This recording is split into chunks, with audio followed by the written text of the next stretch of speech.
টিএমসিপির ছেলেরা নাকি শুধু মেডিকেল কলেজে থ্রেড কালচারের একটা আবহ তৈরি করে রেখেছিল। সত্যি কি তাই?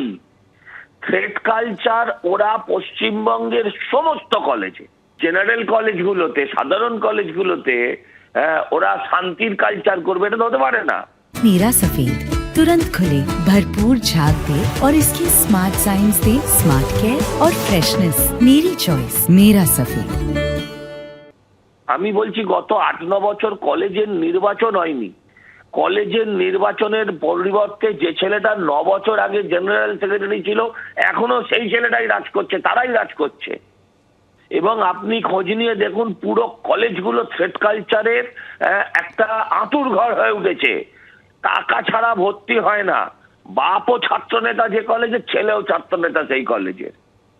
এই হচ্ছে এদের নিদর্শন। 60 বছর 55 বছরের নিচে ছাত্রনেতা নেই। কল্যাণী মেডিকেল কলেজে থ্রেড কালচারের অভিযোগ। 40 জন ডাক্তারি পড়ুয়াকে বহিষ্কার, সিদ্ধান্ত কলেজ কাউন্সিলের বৈঠকে। হাসপাতাল, হস্টেল, কলেজ ক্যাম্পাস থেকে এই 40 জন ডাক্তারি পড়ুয়াকে বহিষ্কারের সিদ্ধান্ত নেওয়া হয়েছে। ন্যূনতম 6 মাসের জন্য বহিষ্কারের সিদ্ধান্ত কলেজ কাউন্সিলের। শুধুমাত্র পরীক্ষা দিতে এবং তদন্ত কমিটির মুখোমুখি হতে ক্যাম্পাসে প্রবেশে ছাড় দেওয়া হয়েছে। স্টুডেন্টস ওয়েলফেয়ার কমিটি ভেঙে দেওয়ার সিদ্ধান্ত। সমস্ত ক্লাস রিপ্রেজেন্টেটিভকে পদ থেকে সরিয়ে দেওয়ার সিদ্ধান্ত নেওয়া হয়েছে।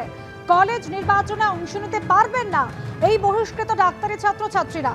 হস্টেল চত্বরে বসেছে পুলিশ পিকেট, চলছে টহলদারি।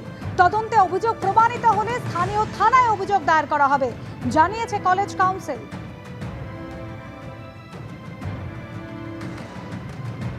এটা ঘটনা যে ওনাদের এই উদ্যোগ আসলো অনেক পরে, কিন্তু তবু বেড়ায় দুরস্থায় হয়ে থেকে এটা খুব ভালো।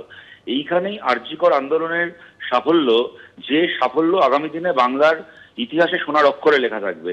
আরজিকরের ঘটনাকে সামনে রেখে বাংলার নাগরিক সমাজ এই রকম ভাবে চোয়াল চাপা লড়াইয়ে নেমেছিল। হাজার রকমের সরকারি উস্কানি, সরকারি হুমকির পাল্টা ভয় না পেয়ে এই যে প্রতিরোধ চালিয়ে গেছে, তার ফলে জায়গায় জায়গায় আজকে বিভিন্ন জায়গায় এই ধরনের ঘটনাগুলোর বিরুদ্ধে মানুষ ব্যবস্থা নেওয়ার সাহস পাচ্ছে। আজকে জেএনএম কর্তৃপক্ষেরও হয়তো যে সাহস বা যে উদ্যোগ আজ থেকে 3 মাস আগে ছিল না, আজকে তা আছে। সবকিছু থ্রেড কালচারের জন্য কিছু মানুষ গণতান্ত্রিক পদ্ধতির বদলে চোখ টাঙিয়ে বসে আছে ক্ষমতায় বলে। সুতরাং থ্রেড কালচারকে ঠেকানোর জন্য, প্রতিহত করার জন্য গণতান্ত্রিকভাবে নির্বাচিত ছাত্র সংসদ গোটা বাংলার সব স্কুল, সমস্ত কলেজ বিশ্ববিদ্যালয় চাই।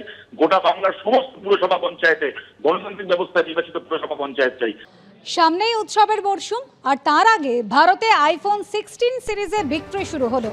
দেশের বিভিন্ন প্রান্তে এই উৎসাহী ক্রেতাদের মধ্যে উত্তেজনা তুঙ্গে। তুমুল ভিড় প্রত্যেকটা অ্যাপল স্টোরগুলোতে। প্রত্যেক সিরিজের মতোই এই সিরিজেও মোট 4টি মডেল রয়েছে। প্রো মডেলে ডিসপ্লের আকার বেড়ে হচ্ছে 6.3 ইঞ্চি এবং 6.9 ইঞ্চি। ক্যামেরার লেন্সও পরিবর্তন আনা হয়েছে। 4টি মডেলেই ব্যাটারির ক্ষমতা সামান্য বেড়েছে।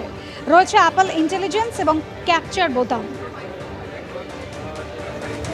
একাধিক নতুন ফিচার আনা হয়েছে এই আইফোন 16 সিরিজের নতুন মডেলগুলোতে।